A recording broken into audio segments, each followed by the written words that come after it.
अस्सलामुअलैकुम नाज़रीन, programme मुकाबिल public के साथ में खुश आमदीद। मैं हूँ मारिया जदून। मेरे साथ मौजूद हैं रऊफ क्लासरा साहब और आमिर मत्तीन साहब। नाज़रीन, इस्लामाबाद हाई कोर्ट का साबिक वजीर आजम नवाज शरीफ को गिरफ्तार करके पेश करने का हुक्म बगैर सरेंडर के कार्रवाई आगे बढ़ाने की नवाज शरीफ की दरख्वास्त मुस्तरद कर दी गई है। क्या नवाज शरीफ साहब वापस आएंगे या नहीं, प्रोग्राम में इस पर बात करेंगे। इस्लामाबाद पर भिखारियों का राज, शहर इक़्तिदार में 10,000 भिखारियों की मौजूदगी का इंकिशाफ। जी हाँ नाजरीन, 10,000 भिखारी। गदागरों से तंग मेंबरान असम्बली भी आज कौमी असम्बली में फट पड़े हैं। मोटरवे सानहे की बात करेंगे। आबिद मलिही का एक और साथी बाला मिस्त्री पकड़ा जा चुका है, मगर पंजाब पुलिस मरकजी मुलजिम और मरकजी किरदार तक पहुंचने में अभी तक नाकाम क्यों है? मुलजिम शफकत ने जज से एक अनोखी ख्वाहिश का इजहार भी किया है। वो क्या है, प्रोग्राम में आपको बताएंगे। वजीर आजम इमरान खान ने इस्लामाबाद में 1.5 अरब रुपए से बनने वाली जेल को गिराने का हुक्म दे दिया है। जेल का इफ्तिताह 3 साल पहले वफाकी वजीर दाखिला एहसन इकबाल साहब ने किया था।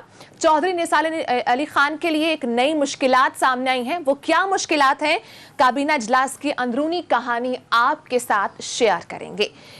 JIDC मामले पर सुप्रीम कोर्ट के हुक्म के बरक्स सेज माफिया का रकम 10 साल में अदा करने पर इसरार। JIDC वसूली के लिए मुशीर खजाना हफीज शेख ने बिजनेसमैन को सपोर्ट करने के लिए क्या फैसला किया है, प्रोग्राम में डिस्कस करेंगे।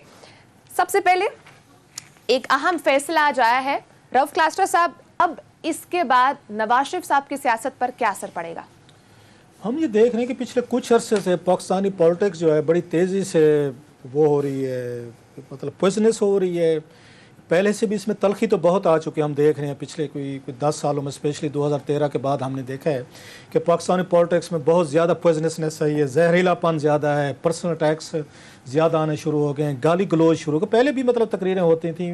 पाकिस्तान कभी भी कोई इतना ईजी कोई मुल्क नहीं रहा यहाँ पे पॉलिटिक्स के हवाले से। बर्दाश्त खत्म हो गई है। बर्दाश्त कहें कि हम तो समझते हैं ना, जमहूरियत में एक होता है कल्चर, होता है डिसेंसी होती है, थोड़ा सा अपने मुखालफिन को, फरीकैन को थोड़ी स्पेस दी जाती है। लेकिन मेरी जो रीडिंग है कि 20-22 साल मुझे पार्लियामेंट कवर करते हो गए, वो स्पेस ख़त्म हो चुकी है कि अब बिल्कुल इतने पर्सनलाइज ये जाके अटैक्स हो रहे हैं, एक दूसरे के घरों पे होते हैं, एक दूसरे के फैमिलीज़ पे होते हैं, एक दूसरे के अपने ऊपर होते हैं। मसलन अब नवाज शरीफ साहब को अगर हम इस पे आते हैं, आज जो सेनेट ऑफ पाकिस्तान में जिस तरह की वहाँ तकरीरें हुई हैं और जिस तरह के वहाँ पे मुशाहिदुल्लाह खान साहब ने बातें की हैं, इससे पहले हमने देखे PTI यही कुछ करते थे जब नवाज शरीफ साहब अपोजिशन में थे। पीपल्स पार्टी के जो कल मैंने सुना उसको उन्होंने आके कादिर पटेल साहब को रखा हुआ है।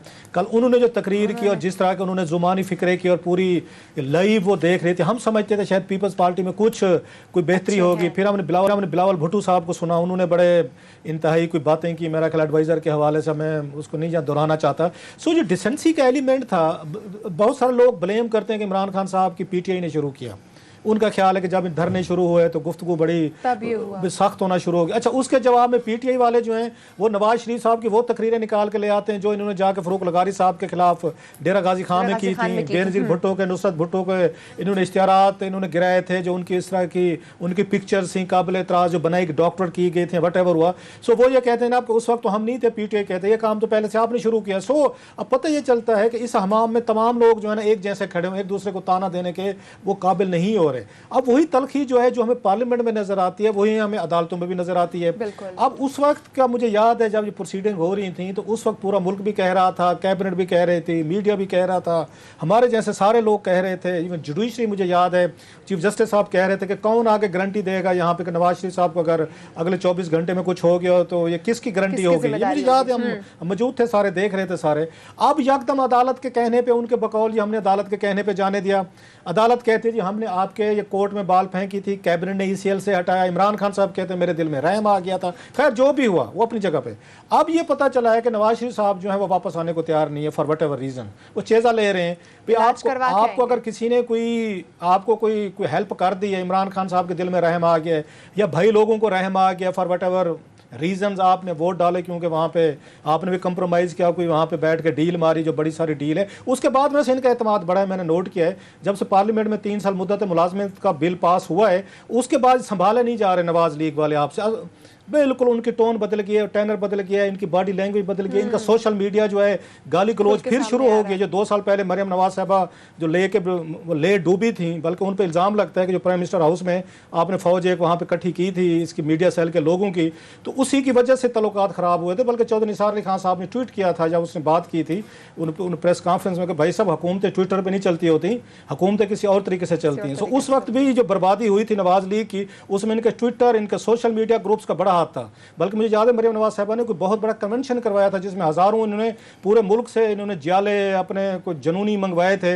नवाज शरीफ साहब ने तकरीर की थी कि ये हमारी फोर्स है जो आके वो 5th जनरेशन वार लड़ेगी, वो लेके डूबे। 2-2.5 साल वो कहीं नजर नहीं। अब यकदम हम देखना शुरू हो गए हैं कि उनके ट्विटर, उनके सोशल मीडिया, उनकी वेबसाइट्स, अटैक्स, गाली गलौज फिर शुरू हो गई है। वो नवाज लीग के वो आपको नजर आते हैं जो प्रो एलिमेंट्स हैं, अटैकिंग आ गए हैं, वो नजर आ रहे हैं। उसके मुकाबले में पीटीआई भी यही उन पर इल्ज़ाम लगते थे कि मीडिया सेल्स आपके भी हैं। इन्होंने भी पिछले 2-2.5 सालों में हमने देखा है कि ये भी अपने मुखालफिन पे यही कुछ काम कर रहे थे कि जिसने आवाज़ उठाई है, जिसने तनकीद की है, वो मीडिया का है, सियासतदान है, उनको भी आप जाएं और उनको लताड़ के रख दें। सो ये तलखी जो आ चुकी है यहाँ पे इसमें पॉलिटिक्स में, अब ये बात उनको भी समझ आ रही है कि मसला अब इसमें क्या है। इमरान खान साहब को कोई इसमें दिलचस्पी नहीं है कि नवाज शरीफ साहब वापस आएँ, ये उनको सूट भी नहीं करता। क्यों नहीं सूट करता? वापस आएंगे कि इरिटेशन रहेगी, जेल में रहेंगे रोज यहाँ पे। बार-बार लेकिन ये तकरीरों में जिक्र करते हैं नवाज शरीफ साहब को वापस लेकर आएंगे। ये आमिर साहब कहते हैं पोस्टरिंग होती है, पोस्टरिंग आप उसमें करते हैं, एक्ट करते हैं, फेक करते हैं जी, आना चाहिए। इसी चीज पे तो पंच करते रहेंगे कि देखा भाग गया लीडर आपका, देखें जी अदालतों ने उनको वो कर दिया है, आके उनकी गिरफ्तारी का हुक्म दे दिया, इश्तिहारी डिक्लेयर कर दे। ये सूट करता है इनको कि ये यहाँ बैठ के इनकी बैशिंग करते रहें कि आपका लीडर भाग गया, वापस आने को तैयार नहीं, अदालतें ने गिरफ्तारी का हुक्म दिया तो आप तो लीडर नहीं आए, बैठे जेल में। लेकिन अंदर खाते इनको सूट नहीं करता कि नवाज शरीफ साहब वापस आएँ। बहरहाल एक दफ़ा फिर नवाज शरीफ साहब जो है इश्तिहारी वो डिक्लेयर किए गए हैं, देखते हैं कि इसका क्या, मुझे तो आते नहीं लग रहे। आमिर साहब से पूछे साहब आपको लग रहा है वो आएंगे? आज सारे दिन 2-1 दिन से ये खबरें चल रही हैं, वो पहले इश्तिहारी हो चुके थे, कोई इसमें खबरियत की बात ही नहीं रह गई है। गिरफ्तारी जी वो नहीं कि वारंट हुए हैं, पहले भी वारंट हो गए हैं सारे। तो जब वो भेजे जा रहे थे बाहर, तो मेरा नहीं ख्याल है किसी को ये शक था कि जनाब ये आसानी से वापस आएंगे। गवर्नमेंट को भी मेरा ख्याल अंदाज़ा था और उन्होंने जानबूझ के जाने भी दिया। और मैं बिल्कुल एग्री करता हूँ क्लास साहब से कि यहाँ वो अगर होते तो एक बहरहाल उनकी बीमारी का था, एक अच्छा रहता है कि मज़ीद बीमार ना हो या उनको इलाज कराना है नहीं कराना, हॉस्पिटल में पहुँचे हैं नहीं पहुँचे हैं, तो एक बहरहाल एक ख़तरा गवर्नमेंट के लिए एक रहता है कि सख्ती करें तब प्रॉब्लम, ना करें तब प्रॉब्लम। तो दोनों को एक रिलीफ मिल गया। नून लीग को ये मिल गया कि कम से कम ये है कि नवाज शरीफ साहब बाहर हैं, सुकून से रह रहे हैं, अच्छा घर में वॉक कर रहे हैं, सारी फैसिलिटीज़ मौजूद हैं। दूसरा इनको भी मिल गया कि कहने के लिए भी नाराबाजी मिल गई।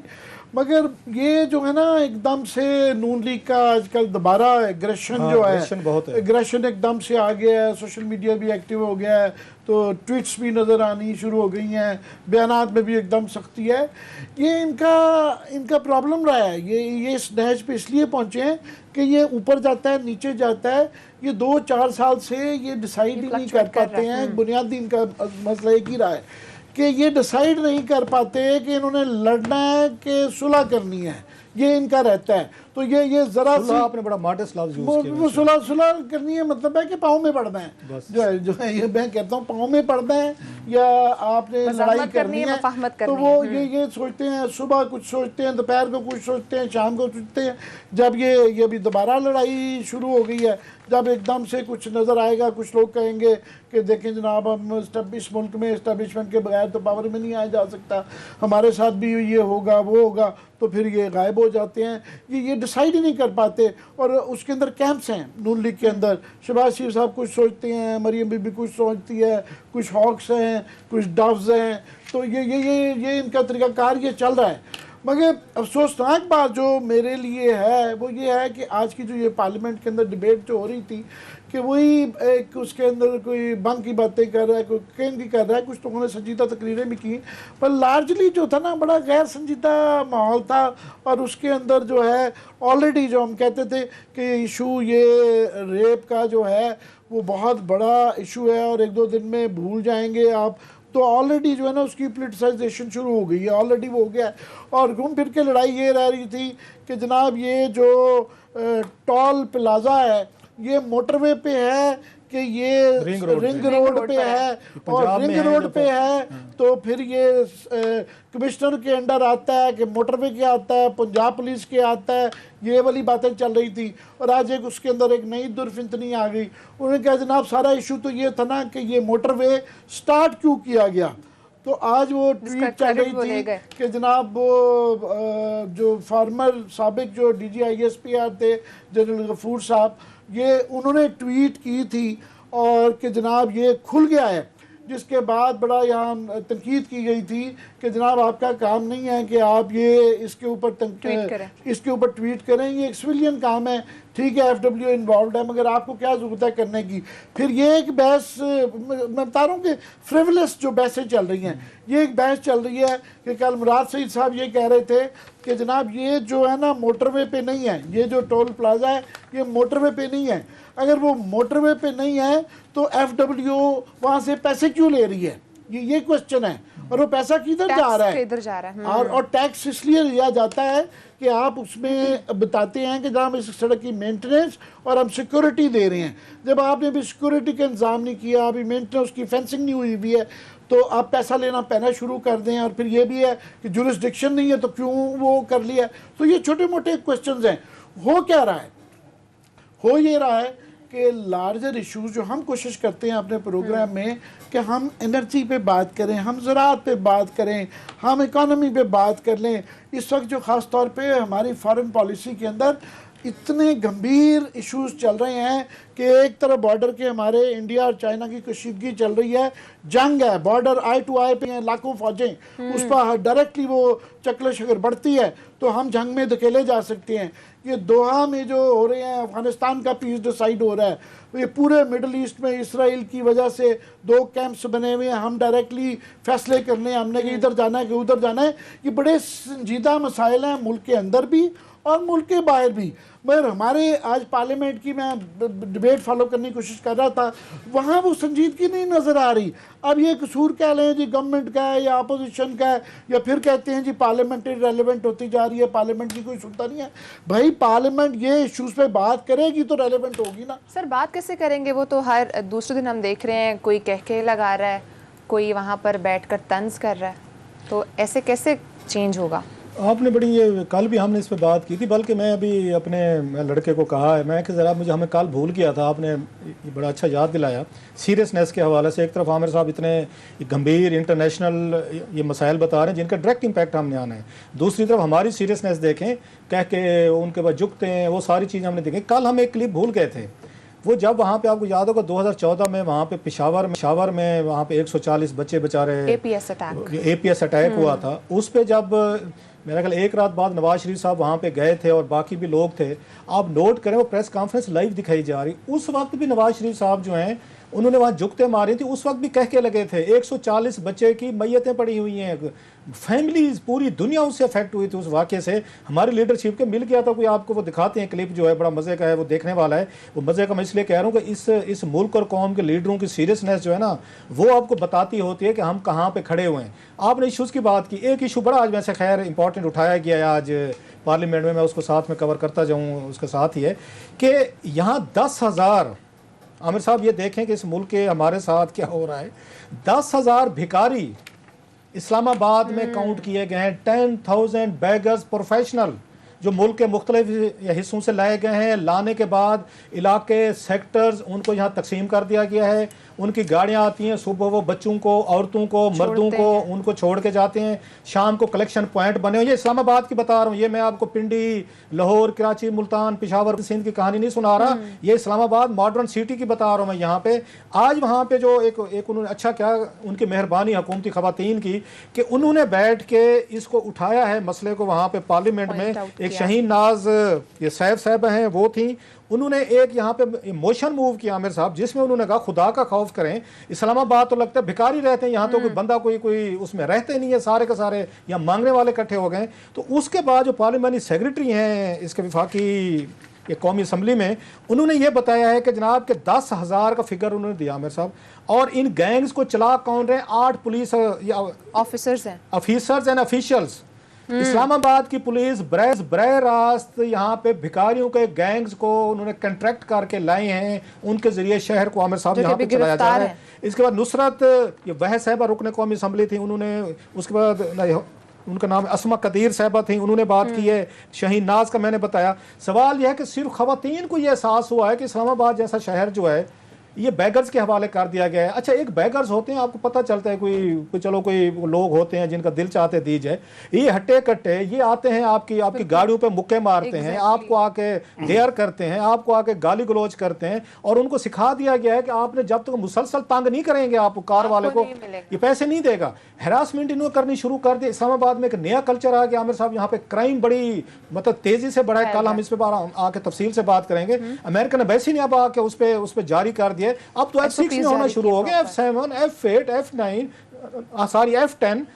अब आपके F10 में डेली वहां पे आते जाते फायरिंग का वाकया होना, कोई आके ये बंदे को लूट लेना, कुछ स्नैचिंग कर लें, गन पॉइंट पे लूट लें, आप उसके बाद बैंक से बाहर निकलते हुए पैसे ले लें। ये इस्लामाबाद में ये आम चीज़ हो गई है। और हमारे अभी राना साहब जो हैं वो बैठ के डाटा निकाल के बैठे थे, अगर मैं गलत नहीं कह रहा 47 से ज़्यादा जो है, प्लीज़ करेक्ट मी राना साहब इफ आई एम रॉन्ग, 47 से ज़्यादा तो यहाँ पे ASPs और आपके SSPs हैं। ये एक नुक्कड़ पे खड़ा कर दें भाई, ये 24 किलोमीटर स्क्वायर किलोमीटर के ऊपर एक ASP है। ये सब ने पोस्टिंग ले लिया आमिर साहब। ये 47 बड़े लोगों के होंगे, ये आम आदमी इस्लामाबाद में पोस्टिंग नहीं ले सकता। भिखारियों का यहाँ पे राज है, डाकुओं का यहाँ पे राज है, राहजन का यहाँ पे राज है। गाड़ियों में असला लेके लोग फिर रहे हैं, लड़कियों को खवातीन को वो तंग करते फिर रहे हैं। वो एंटर होते हैं, सेफ सिटी है आपका, यहाँ पे कैमरे लगे हैं, 15 बिलियन रुपीज आपने कहा था हमने लगा दिया है।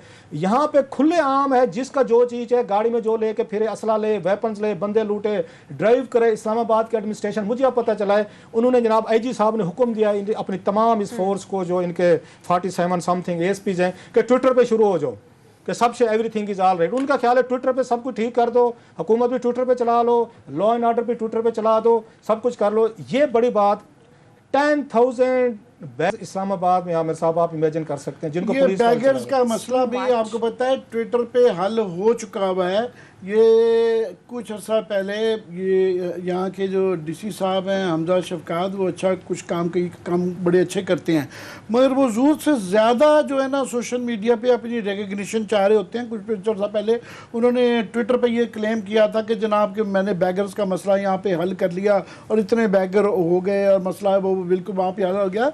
ये कल परसों यहाँ खबर छपी हुई थी कि ये यहाँ जो गैंग्स हैं वो कुछ पुलिस वाले पकड़े गए, जो है अखबार के अंदर खबर छपी हुई थी कि पुलिस वाले पकड़े गए हैं, बैंक लूटते हुए पकड़े गए थे, वो भी पुलिस वो के जनाब वो गैंग वो जो चलाते हैं उनसे भत्ता जो लेते हैं, उनके ऑर्गेनाइज्ड उसमें उनसे वो पैसे लिए जाते हैं। तो वो ट्विटर के ऊपर बिल्कुल वो बोला है, ये एक मजाक बन गया है कि जी वो सबको इकट्ठा किया जाए और वो एक इश्तिहार दिया जाए कि जी हमने मीटिंग में एक तकरीर कर दी है, फिर उसकी तशहीर की जाती है। भाई साहब अल्टीमेटली जो है ना आपको ये ट्विटर से या सोशल मीडिया हर जगह ये कर गया। ये लोकल उन्होंने कहा जब ऊपर पॉलिटिकल पार्टीज ये कर रही हैं, गवर्नमेंट अपोजिशन ये कर रही है, तो फिर नीचे भी ये आ गया। बिल्कुल बड़ी अच्छी चीज़ है, अच्छी चीज़ों की तशहीर होनी चाहिए और इसके ज़रिए कुछ लोग जो है अपनी शिकायत पहुँचा देते हैं। मगर अब ये वो कहते हैं कि मसलों का हाल जो है ना वो ट्विटर पर ही कर लिया जाए, सोशल मीडिया पे हल हो गया, इसका बात है, काम करने की जरूरत ही नहीं है। सर इससे आपको नहीं लगता कि इससे जराइम जब कम जाहिर होंगे तो आगे जब FIR दर्ज नहीं होंगी संगीन मसला होगा? अब इस्लामाबाद के बारे में ये बताया गया, जो कि हम इसलिए थोड़ा फोकस कर रहे हैं कि अगर इस्लामाबाद की ये हालत है, और and the good news is कि आज चंद खवातीन ने इस मसले को कौमी असम्बली में उठाया है और बड़ी अच्छी तजावीज़ भी दी हैं। अच्छा, गिरफ्तार होने वालों में सुन लें ज़रा ये मज़े, मतलब वेरी डिस्टर्बिंग फिगर्स आमिर साहब, कि इसमें गिरफ्तार जो भिखारी हुए अब तक 10,000 बल्कि 11,000 भिखारी गिरफ्तार हो चुके हैं। ये पार्लियामेंट्री सेक्रेटरी दाखिला ने बताया है। इनमें जनाब 2,797 मर्द हैं, 1,882 खवातीन हैं, 3,000 बच्चे हैं। ये रियासत होगी माँ जैसी। एक तरफ आप ये कहते 3,000 बच्चा अगर इस्लामाबाद में भीख मांगता फिर रहा है तो दैट इनको तो नींद नहीं आनी चाहिए थी कि यार ये कौन लोग हैं, किधर से हैं, इनका रिहेबिलिटेशन। अच्छा, इन गदागरों में फर्दर देखें, वो जो आपको 3,000 तो बच्चे हैं, इसमें 1,700 1,800 वो बच्चियां हैं, लड़कियां हैं। एक तरफ रेप के वाकयात हो रहे हैं, अबडक्शंस के वाकयात हो रहे हैं, ये दूसरी तरफ आप उस 1,700 से ज़्यादा बच्चियां जो है इस्लामाबाद के ये चौक्स पे रात को दिन को एक्सपोज्ड हैं। एक मतलब मेरे लिए ये बड़ी डिस्टर्बिंग ये फिगर्स हैं। अच्छा, 200 इसमें वो कहते हैं वो है ख्वाजा सराय हैं। ओ भाई मेरे, इस्लामाबाद के अलावा कोई शहर नहीं बच गया, 10,000 बंदा आ गया। इनकी रिहेबिलिटेशन का क्या? इनको डिटेन करके फोर्सफुली इनको कोई हुनर सिखाएं, इनके लिए कोई अलहदा कोई आपको वर्कशॉप्स करवानी चाहिए। ये कैसे हो सकता है आप लेके जाते हैं थाने में बंद करते हैं, 3-4 दिन वो पता चला पनाहगाह में भी पहुंचे हुए हैं, रोटियां छोटियां वहां से खाते हैं। अब ये एक और एक नया एंगल आना शुरू हो गया कि सारा दिन भीख मांगते हैं, 2-4 को बताया कि यहाँ क्राइम्स में इन्वॉल्व है, वो करने के बाद शाम को पनाहगाह वगैरह जाते हैं, रोटी होते 3-4 दिन उधर गुजारे, फिर किसी और दिन। और भाई साहब ये तो बहुत बड़ी आपके लिए अलार्मिंग सिचुएशन होती जा रही है। और जो तजावीज़ इन्होंने दी हैं तो वो मेरा ख्याल है कि आमिर साहब जरूर कोई ना कुछ सोल्यूशन होना चाहिए। नाज़रीन, यहाँ पे ब्रेक का टाइम हुआ है, ब्रेक के बाद हम डिस्कस करेंगे इस्लामाबाद में वो कौन सी जेल है जो 1.5 अरब रुपए में बनाई गई है, जिसको अब गिराने का हुक्म दिया गया है। साथ रहिएगा।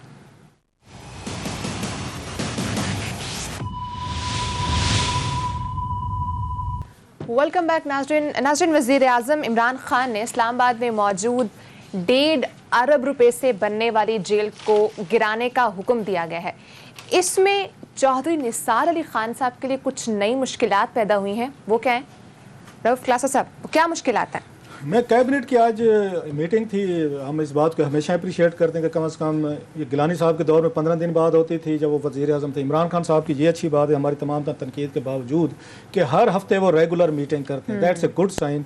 इसी तरह आई होप कि वो पार्लियामेंट को भी ऐसे सीरियसली लेना शुरू कर दें, अटेंड करना शुरू कर दें और आपस में वहाँ तकरीरें डायलॉग्स हों तो शायद जमहूरियत किसी हद तक मज़ीद मजबूत हो सकती है। खैर इस पे आता हूँ, इससे पहले आमिर साहब मुझे एक मैसेज आया है। नूर दानिश हैं, ये क्राइम रिपोर्टर हैं, इस्लामाबाद में 2 बड़े ज़बरदस्त क्राइम रिपोर्टर हैं जिनको मैं बड़ा फॉलो करता हूँ। एक इसरार हैं, यहाँ पर इसरार अहमद राजपूत हैं सर, नेशन के रिपोर्टर हैं। एक समा TV का नूर दानिश है, ये रिलीजियसली करते हैं और बड़ा मुश्किल होता है क्योंकि पुलिस वाले यहाँ पे क्राइम रिपोर्टर्स के साथ यार दोस्त लगा कर उनको खुश रखते हैं। न्यूज़ के अंजुम साहब को शकील अंजुम साहब तो गॉड फादर है ना सर, वो जो है उसके बाद लड़ाई करने वाली बात है। शकील अंजुम साहब तो मेरे भी उस्ताद हैं, वो तो क्राइम मतलब रिपोर्टिंग शकील अंजुम साहब तो एक पीक है ना, वो तो एक और चीज में चले जाते हैं ना, ओल्ड गार्ड्स। ये तो जो ये लड़के हैं नूर दानिश या इन्होंने इसरार अहमद राजपूत जो हैं, मुझे अभी नूर दानिश ने एक मैसेज किया है, वो प्रोग्राम देख रहा है शायद नौजवान, उसने कहा जनाब और सुन लें, इस्लामाबाद के मुख्तलिफ इलाकों में सुनने वाली बात है आमिर साहब, ये बच्चे जो उठाए फिरते हैं यहाँ पे, वो बिल्कुल बच्चे बेचारे को किसी को फीम खिला दी, वो कहते हैं कि इस्लामाबाद के मुख्तलिफ इलाकों में 6 माह से लेकर 1 साल का बच्चा जो है यहाँ पे 8 घंटे के लिए आप उधार पे लें, बारो करें 1000 रुपया, 8 घंटे के लिए छोटा बच्चा 6 माह से लेकर साल तक का लेके जाएं, कोई पार्टी भिखारी ले जाए, उसको दिखा के अपने ये चौक्स पे शाम को 8 घंटे की मजदूरी जो है या उसकी कीमत जो है 1000 रुपए, सुबह ले जाते हैं पेरेंट्स से, शाम को बच्चा वापस कर जाते हैं 1000 रुपए के साथ। ये जरा पेरेंट्स जो दे देते हैं, वो भिखारी का ये है ना, गैंग्स है ना, उनके आगे से बच्चे आगे ओके ये बात चोरी कर लेते हैं, बच्चे अगवा हो जाते हैं। ये इसी तरीके हॉस्पिटल से आप जो सुनते हैं बच्चा अगवा हो गया, फलां उठा के ले गया, दैट्स हाउ इट हैपेंस कि यहाँ रेट लगना शुरू हो गया इस्लामाबाद में। बच्चा 8 घंटे के लिए वो आके बारो करते हैं, बारो करने के बाद वापसी पे वो उनको 1000 रुपया उनको दे के जाते हैं। इस्लामाबाद जैसे एक आधा और किसी मुझे दोस्त का भी आया कि उनकी गाड़ी चोरी हुई, पुलिस की मिन्नतें कर छोड़ी, उन्होंने गाड़ी उन्होंने वापस नहीं की, उन्होंने किसी से हमजा शफकात साहब को सिफारिश करवा के FIR करवाई। इस्लामाबाद पुलिस जहां तक चली गई है, हम रो रहे हैं वहां पे, आप उसको हम मोटरवे वाली इसको ट्रेजिडी को रो रहे हैं, हम लाहौर पुलिस को रो रहे हैं, हम पंजाब की पुलिस की चीज़ें देख रहे हैं। या मैं आपको इस्लामाबाद मॉडल सिटी की बजा रहा हूँ और मजाल है आमिर साहब कोई कैबिनेट में इसमें किसी वजीर ने बात की हो, कोई बोला हो इस पे, ये जिस पे अभी मैंने बात करनी है, कोई बात करने को तैयार नहीं। अब सुने आज कैबिनेट में इसमें सिर्फ एक जुमला ऐड कर दूं कि ये जो ऑर्गेनाइज्ड बैगरी है, ये गदागरी का जो ऑर्गेनाइज्ड जो गैंग्स हैं, ये तमाम बड़े शहरों में, कराची, लाहौर, हर जगह पाए जाते हैं। मगर इस्लामाबाद जो कि कैपिटल है, यहाँ ये तासुर दिया जाता है कि इस्लामाबाद दी ब्यूटीफुल, कि एज इफ यहाँ पे कुछ इस तरह के नहीं है। तो हम सिर्फ बताना चाहते हैं कि जनाब ये वो वाला द ब्यूटीफुल नहीं रह गया, ये भी उतना ही अच्छा बुरा है जितने के बाकी शहर है। ज्यादा बुरा, ये ज्यादा बुरा इसलिए है छोटा सा इसका छोटा सा शहर है, इसके चंद चौक हैं। जो डाउनटाउन है ये F6 से लेके F11 तक उसके चंद चौक हैं, इसलिए वो बहुत ज्यादा नजर आता है। हर चौक में जब 500 बच्चा, हर गाड़ी के ऊपर 6 बच्चे चढ़ जाते हैं तो बहुत ज्यादा आता है। और दूसरा ये है कि ये आपने ना एक मॉडल रखा हुआ जो बाबूज को या दुनिया, बाहर की दुनिया को, डिप्लोमेट्स को दिखाने के लिए कि जनाब ये देखें ये पाकिस्तान ऐसा है, ये तो वहाँ जब वो देखते हैं कि यहाँ तो टोटल बच्चे बेकारी है, सारी कौम ही शायद बेकारी है, तो उससे और ज्यादा तासुर खराब होता है। 3000 बच्चा अगर इस्लामाबाद में सड़कों पर भीख मांग रहे ना, फिर आपको रियासत मदीना वाली बात, आपको फिर बैठ के रियासत होगी माँ जैसे जैसे जहाँ एतजाज़ एहसन साहब जहाँ पे नारे मार मार के कौम को वो बना गए, क्या कहूँगा, चूना लगा के, चलो ये मैं कह सकता हूँ। ये रियासतें थी जो आपने मतलब माँ जैसे बनानी थी। 3000 बच्चा इस्लामाबाद में भीख मांग रहा है और आपको किसी को परवाह नहीं है, ना बाबूज के पास है, ना ये आपकी कैबिनेट के पास प्लान है, ना डिस्ट्रिक्ट एडमिनिस्ट्रेशन को पता है। वो 2-4 ट्वीट शूट करके किसी एक का जाती तौर पर मसला हल करा के शाबाश मिल जाती है, वो खुश है इसी में। खैर हम इसको फॉलो करते रहेंगे। ये बहुत बड़ा इशू है जो आम लोगों को नजर नहीं आ रहा। पूरा इस्लामाबाद तंग है क्योंकि लोग बात नहीं करते थे, डरते थे कि यार हम बात करेंगे तो पड़ जाते हैं। मुझे तो ये बताया गया है कि ट्विटर पे इन भिखारियों ने, गदागरों ने और इन क्रिमिनल्स ने ट्विटर अकाउंट बनाए हुए हैं। जब आपको ट्वीट करते हैं ये लोग भी जनाब अली, ये सारे ये ट्विटर अकाउंट पे आ चुके हैं, इनके ट्विटर अकाउंट्स हैं। आप करके देखें किसी भिखारी के खिलाफ 6 आपको पड़ जाएंगे वहां पे कि आप बड़े जालिम हैं, आप बड़े, आपको शर्म नहीं आती। ये देखें गरीब लोग हैं, आप गरीबों का मजाक उड़ाते हैं। कहां पे जाएं आप? क्रिमिनल्स के हक में आप उसमें करें कि आपके केपीके और पंजाब से गैंग्स आ रहे हैं, केपीके के पूरे लोग आपको पड़ जाएंगे, आप हमारे खिलाफ हो गए। ये पंजाब से कहेंगे आप हमारे खिलाफ, तो भाई साहब ये आसमान से उतरे हैं ये सारे लोग, फिर किसी ना किसी इलाके से आ रहे हैं। इस्लामाबाद को 2 सूबे लगते हैं, एक का नाम पंजाब है, एक का नाम केपी है। जाहिर है इन्हीं 2 एरिया से आते हैं, क्राइम करके निकल जाते हैं क्योंकि मोटरवेज बने हुए हैं। यहाँ पे लाहौर इस्लामाबाद मोटरवे बना, इधर आपका पेशावर आपका इस्लामाबाद मोटरवे बना हुआ है, और पुलिस के पास कोई भी मैकेनिज्म नहीं है, कोई रैपिड रिस्पांस फोर्स नहीं है, कोई पिकेट्स नहीं है, कोई इनका आपस में राब्ता नहीं है कि यहाँ पिछले दिनों ने कत्ल किया, कत्ल करके वो वीडियो देखे थी आपने, आराम से निकल गए। तो अब ये चीज़ें कैबिनेट की देखने वाली हैं। सर मैं कैबिनेट पे आता हूँ, हम इस पे बात करेंगे। इमरान खान साहब ने बहुत बड़ा आज मेरा ख्याल है फैसला किया है जिस पे बड़ी सारी ये बहस भी हो सकती है, तनकीद भी हो सकती है, तारीफ भी हो सकती है। आपको पता है हम एक क्रिटिकल हमेशा इस पे रहते हैं, लेकिन आज वाला बड़ा मुश्किल फैसला था। आमिर साहब, यह मिनिस्ट्री ऑफ अब ये सीडीए करती क्या है? जो सीडीए की दाद दें, ये पहले इनके साथ मिल के गैर कानूनी बिल्डिंग्स भी बनने देती है, फ्लैट्स भी बनने देती है, घर भी बनाने देती है, फिर यहाँ पे ग्रीन बेल्ट पे कब्जा करवा देती है, ग्रीन बेल्ट्स पे कब्जे हो जाएंगे, बिजली दे देती है, गैस दे देती है, वहां पे ये फटे इनके लग जाते हैं, खोखे लग जाएंगे, ढाबे पहले सब लग जाएंगे। वो पैसा अलहदा लेते हैं सीडीए के, जितने भी इनके अफसर साहब नहीं होते, 2-4 को दाने ईमानदार भी होते होंगे, पैसे लेते हैं। जब कोई रोला डलता है थोड़ा सा तजावुज़, अच्छा रोला भी खुद डलवा लेते हैं, फिर 3 गिरा देते हैं। हाँ, फिर गिराने के लिए जाएंगे, फिर सिफारिशें होंगी, फिर पैसे लेंगे, ये साइकिल चलता रहता है। अगर कोई बड़े लोग आ जाएं, जो बड़े लोग हैं, बड़े बिग गन्स भी तो इस्लामाबाद में रहते हैं, जैसे कॉन्स्टिट्यूशन 1 थी, जैसे अब बनी गाला था आपका, मैं 2 सिर्फ मिसालें दे रहा हूँ। E11 के शादी घर थे जैसे बहुत बड़े, जिसपे ये बड़े बड़े, वहां पे इनके पाँव कांप जाते। फिर क्या करते हैं? फिर इसके बाद ये आमिर साहब ये फिर डॉक्यूमेंट्स तैयार करते हैं, फिर ये उसके बाद बैठ के प्रपोजल तैयार करते हैं, फिर ये समरियां बनाते हैं, फिर बोर्ड्स के इजलास बुलाते हैं। इजलास बोर्ड के लेके या स्क्रीन पे चल रही है जो आज इन्होंने जाके पेश फरमाई है वहां पे कि इसको रेगुलराइज कर दिया जाए, क्योंकि हो चुका है। कच्ची बादियां गिराते हैं, कोई तकलीफ नहीं होती है। ये बड़े बड़े ये जो वीवीआईपीज़ की आती है ना, वहां प्रॉब्लम होती है। कच्ची आबादी का अलहदा मसला, यही गैंग्स मोस्टली हैं जो बाहर से लेके आते हैं ना लोगों को सरकारी जमीन। वो एक और मसला है कि बाहर से लोग यहाँ पे, वो गैंग्स अलहदा हैं, बाहर से ले आते हैं, जो सेक्टर डेवलप होने होता है वहाँ पे जमीनों पे बिठा देंगे, कल को रोला डलवा देते हैं कि ये लोग हैं, आप देखें लोगों को यहाँ पे घर गिरा रहे हैं, ये चीजें, वो अलहदा पैसे लेते हैं। वो एक और ब्लैक मेलिंग का एक यहाँ तरीका, उस पर फिर किसी वक्त बात करेंगे कि इस्लामाबाद को कैसे जकड़ा हुआ है इन तमाम लोगों ने। अब इन्होंने क्या किया है, इन्होंने जहां बड़ा बंदा आ जाए, जहां पे इन पे पाँव कांपते हैं, वो कहते हैं गरीब का तो आप गर्दन पकड़ लें, अमीर के पाँव पकड़ लें। अब ये पाँव पकड़ने वाला काम किया आज इन्होंने कैबिनेट में।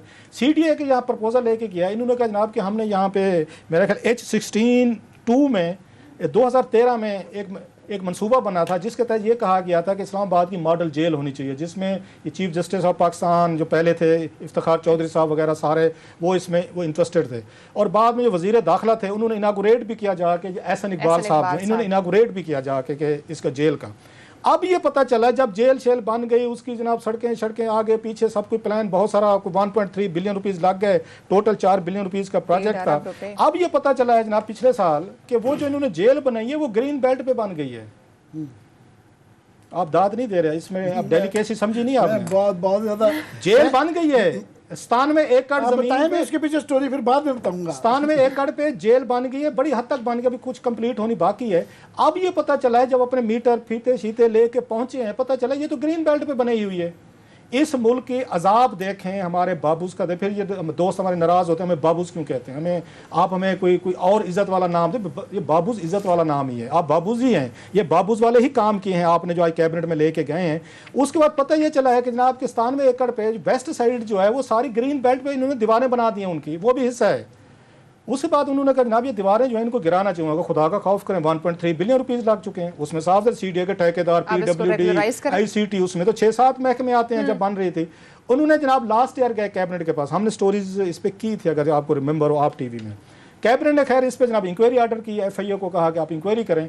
वो एक अलहदा फाइंडिंग हम आपके साथ अलहदा शेयर करेंगे कि FIA की क्या फाइंडिंग, वो बड़ी एक और बड़ी एक उस एक्सप्लोसिव एक स्टोरी है। आज कैबिनेट में गई हैं जनाब। उसके बाद ये सेक्रेटरी दाखिला साहब जो हैं, ये यूसुफ नसीम खोखर साहब, जिन्हें 10,000 भिखारी नजर नहीं आता, जहाँ पे क्राइम नजर नहीं आता उनको, ये इंटीरियर सेक्रेटरी का काम है।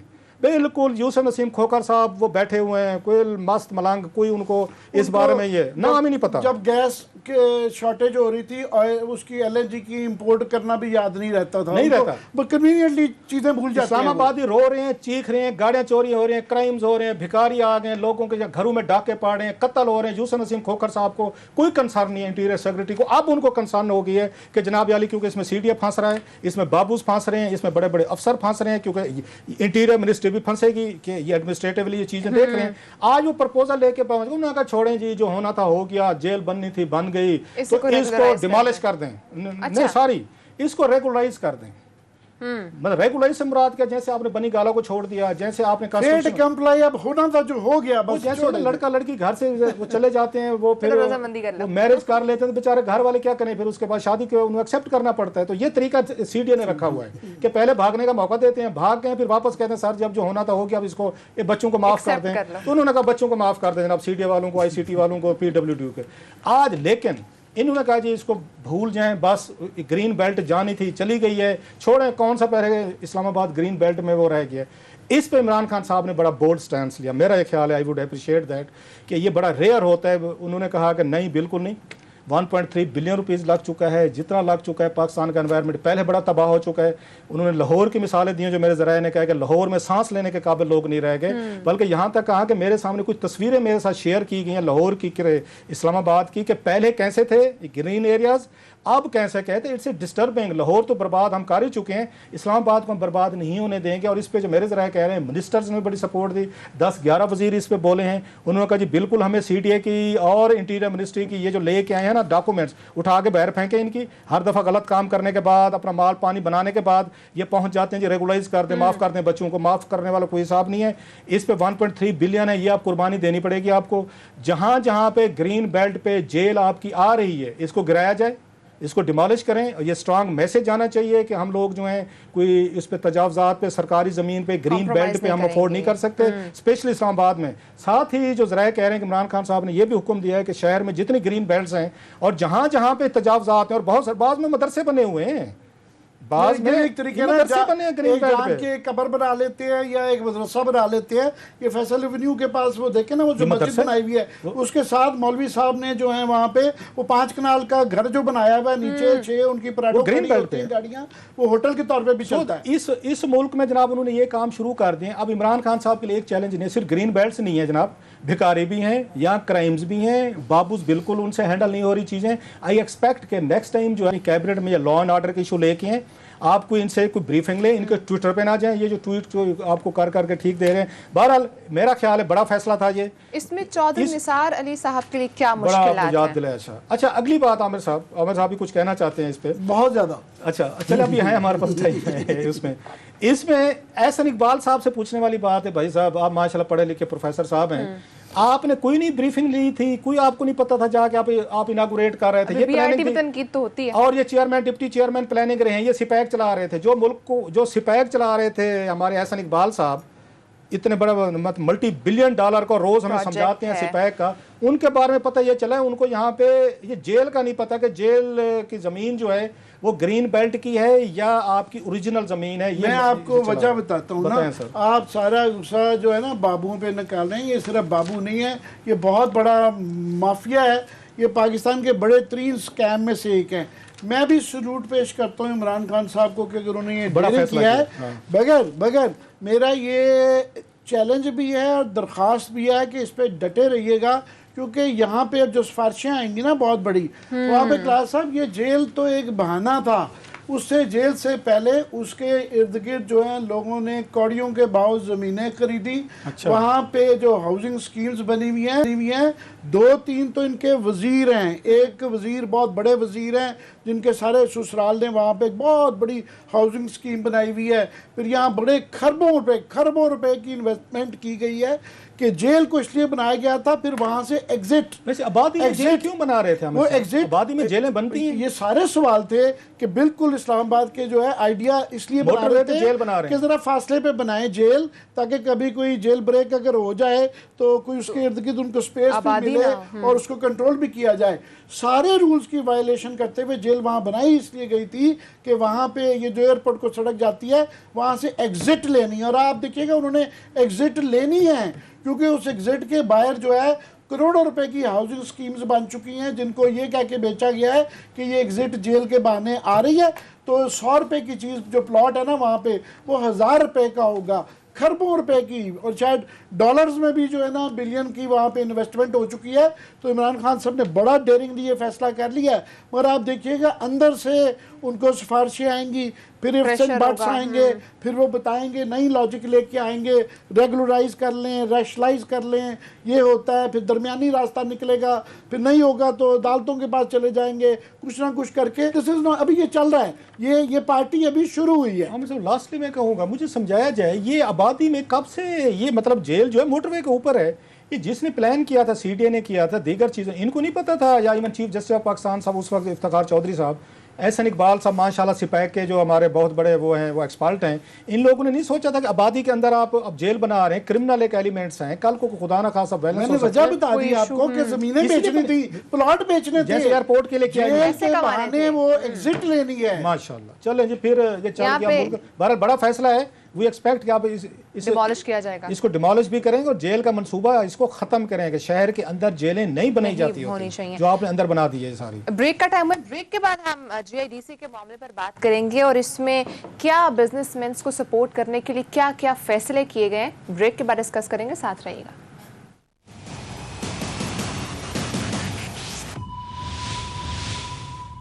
वेलकम बैक नाजरीन, जीआईडीसी का एक मामला डिस्कस करेंगे। आमिर साहब के पास कोई इंसाइट है, उसमें मजीद कुछ बिजनेसमैन के लिए फैसले किए गए। आमिर साहब, ये इनसाइड जो है ना ये आउटसाइड हो गई है, ये बांगे दौल ये अखबारों के अंदर रोज आ रही है, मगर कोई डर के मारे बात नहीं करता। जब से डर के मारे बात नहीं जब से हमारी नौकरियां गई हैं तो लोगों ने रियलाइज किया कि ये इशू जो है ना बहुत ज़्यादा सेंसिटिव है, हसास है। जो है ना इस पे अगर बात करेंगे तो नौकरियां जाती हैं और मसले हो जाते हैं, बंद होते हैं। और छोटा नहीं है ना, पाकिस्तान के 2 सबसे बड़े पावर ग्रुप, सबसे ताकतवर 2 ही ग्रुप हैं। मैं आपको एक का नाम आमिर भाई रुक जाए, मैं दाद देना चाहता हूँ, स्टोरी तो बताएंगे कि जिस वजह से ये शो बंद हुआ था आपने वापस आते वहीं से शुरू किया है। नहीं, शुरू तो बिल्कुल दाद बनती आपकी तो ये कब्र तक जाएगा। ये हमारा सिर्फ इतना कसूर था कि हमने 300-400 अरब रुपया कौम के लोगों को समझाया कि वो जीआईडीसी नहीं समझते। ये जनाबे आली आपके बजट अभी भी आप अपने बिल पे ज़रा गौर करें तो आपके बिलों के ऊपर ये एक आपसे टैक्स लिया जाता है। बिजली के बिल जो आपका महंगा आता है, ये जो बिल महंगे आते हैं, एक बीच में ये एक टैक्स है, पिछले ये 10 साल से लिया जाता है। ये कहा गया था कि ये पाइपलाइनें बनाएंगी, जो कि पाइपलाइनों पर नहीं गया, इन्होंने ये ले लिया आपसे। उसके बाद इन कंपनीज ने, ये जो ऑयल कंपनीज थी, फर्टिलाइजर कंपनीज थी, ये आईपी कंपनीज थी, इन्होंने सीएनजी इन्होंने गवर्नमेंट को देना था कि ये आपसे लेके ये गवर्नमेंट का पैसा, हमारा पैसा था कि गवर्नमेंट को देना। इन्होंने गवर्नमेंट को नहीं दिया। फर्टिलाइजर वाले इसको बीच में कॉस्ट में डाल के लेते रहे कि जो 300 रुपए महंगी बोरी लेते रहे, किसानों से जिसकी वजह से सारी ज़राअत बैठ गई। वो अब ये देने में इंटरेस्टेड नहीं है। हमारे सारत होगी और हमारे कुछ और साफी भाइयों से भी कि जनाब हमने इसको इशू बनाया कि ये डाका है।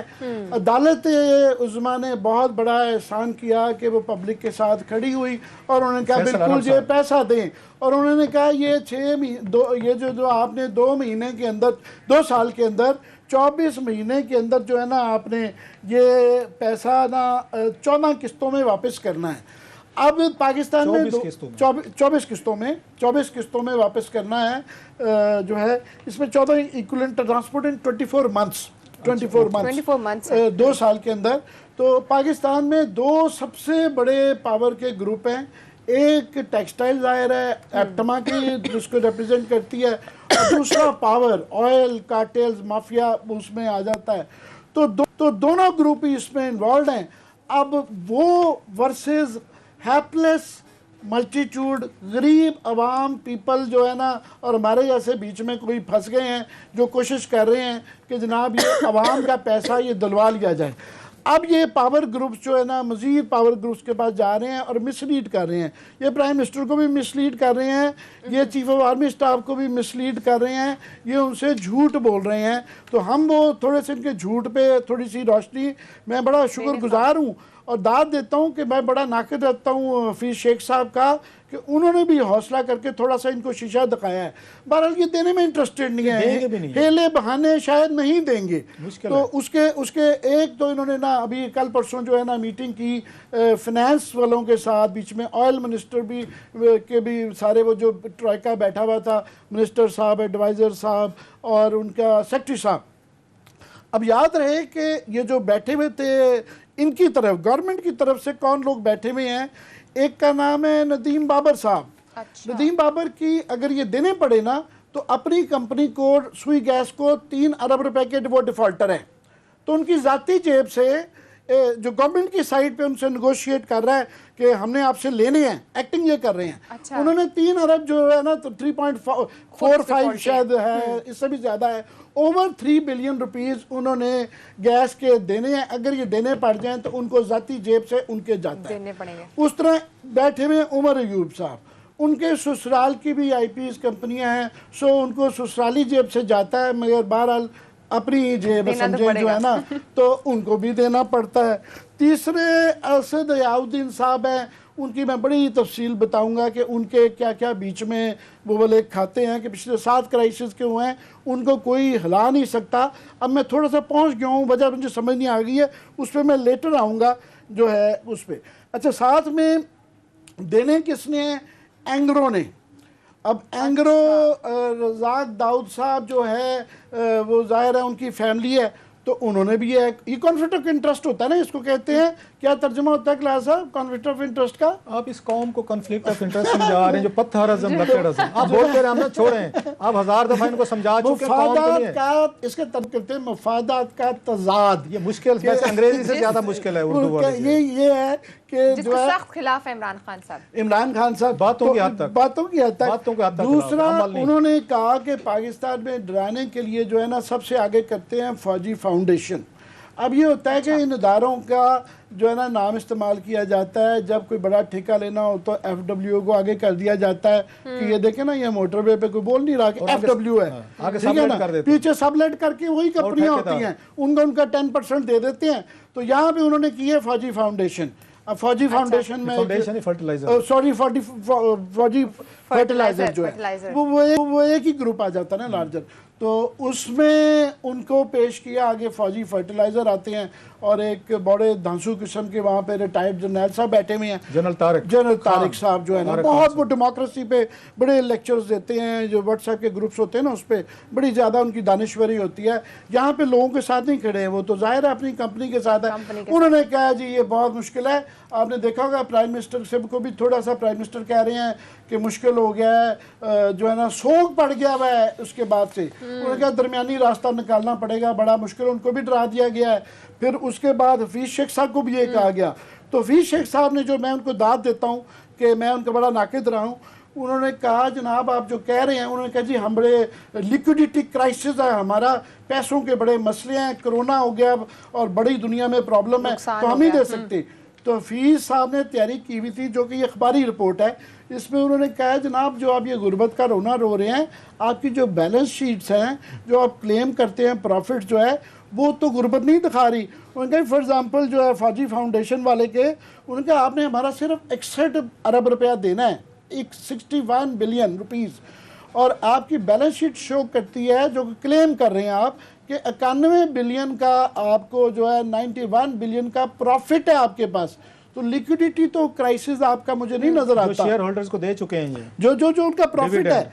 इसी तरह ही जो है ना बाकी कंपनियों का भी उन्होंने फर्टिलाइजर का कहा कि ये वो पैसा है, ये कोई आप किसी पे एहसान नहीं कर रहे, वसूल ये कर वो चुके है। हैं। मगर उसके बाद फिर कमेटी का फैसला घूम फिर के जो है ना ये कि 2 कमेटियां बना दी गई हैं। अब कमेटियों के अंदर जो गवर्नमेंट को रिप्रेजेंट कर रहे हैं, मैंने बता दिया है कि वो जो लोग हैं वो लोग हैं जिनका कॉन्फ्लिक्ट ऑफ इंटरेस्ट है, जो इधर से भी बात कर रहे होंगे उधर से भी बात कर रहे हो।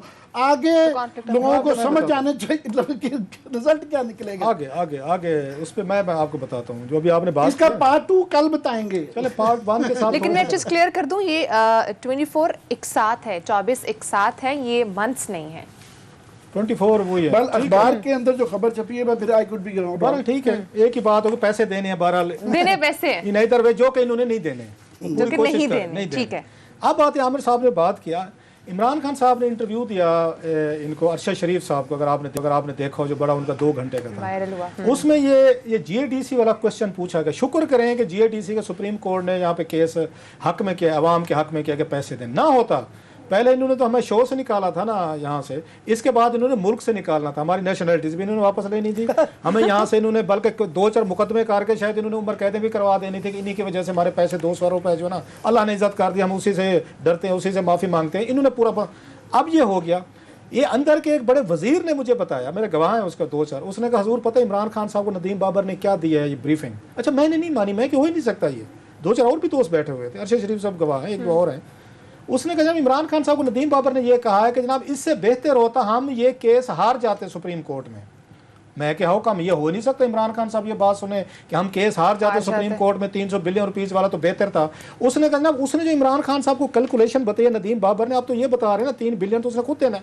उसने कहा जी कट कटा के अपना माइनस तकसीम कैलकुलेटर उठा के उसने कहा बहुत भी हमने बम चला लिए, सख्ती कर ली तो 97-98 अरब पैसे ज्यादा नहीं मिलेगा, हमें 200 अरब रुपए उस वक्त सेटलमेंट पे मिल रहे थे। सो इन अखबार वालों से, इन टीवी एंकर्स की वजह से वो पैसे गए। सो इमरान खान साहब को यकीन दिलवा दिया नदीम बाबर साहब एंड कंपनी ने कि 200 अरब तो मिलने नहीं है, शायद आपको अपने भी देने पड़ जाएंगे जो आपने रिसीव किए हुए हैं। अच्छा रिसीव किए हुए हैं। इमरान खान साहब ने ये बाई कर लिया, वो आपको पता है कान में जो कहे थे उनको पहला बंदा मिल जाए वो उसकी बात सुन लेते हैं, मान भी लेते हैं। अच्छा मैं मजाक समझा, मैं कि यार इमरान खान साहब इतने समझदार बंदे, सब कुछ किया होगा। मैंने उनसे कहा मैं कि आपकी कैबिनेट में से आपके वजीर आजम ने, आपने या किसी ने, आपने सुप्रीम कोर्ट का फैसला पढ़ा है? उनकी मेहरबानी, उन्होंने कैंडिडली कहा, अरशद शरीफ भी बैठा हुआ था, उसने कि ना इमरान खान साहब ने फैसला पढ़ा है ना मैंने पढ़ा है ना कैबिनेट ने पढ़ा है। मैं कि फिर जिसने पढ़ा है ना उसने फिर आपको चूना लगा दिया, उसका नाम है नदीम बाबर। मैं कि जरा फैसला पढ़ लें, आपको पता चल जाएगा कि हजूर को वो आपसे झूठ बोल रहे हो। लास्टली मैंने कहा जनाब ये इमरान खान साहब कह रहे हैं कि हम हार जाते। अच्छा मैं मजाक समझा, अरशद के प्रोग्राम में इमरान खान साहब एग्जैक्टली सेड दीज वर्ड्स कि उसने कहा जी बेहतर होता हम ये हार जाते। सो जनाब इसमें सारे के सारे मिले हुए आमिर साहब, इसमें हमारे जो लोग इसके पीछे हैं। वही बात है कि मैं पैसे ऐड नहीं कर दूं इसमें कि एक भूल गया था मैं कि इनका जो प्रॉफिट है, नॉर्मल जो प्रॉफिट 20 से 25% होता है कंपनी का, कोरोना में माइनस में चला गया। इनका प्रॉफिट जो दिखाते रहे अपनी उसके बैलेंस शीट के अंदर, वो 48 to 60% प्रॉफिट है। फिर ये कह रहे हैं कि हो बड़ी प्रॉब्लम है, बड़े सर गरीब लोग मसला हैं, तो ये इन पे पैसे हमें फिर भी नहीं मिलने। नाज़रीन प्रोग्राम का टाइम खत्म हो चुका है, इंशाल्लाह आपसे कल मुलाकात होगी। अपना बहुत सारा ख्याल रखिएगा, अल्लाह हाफिज़।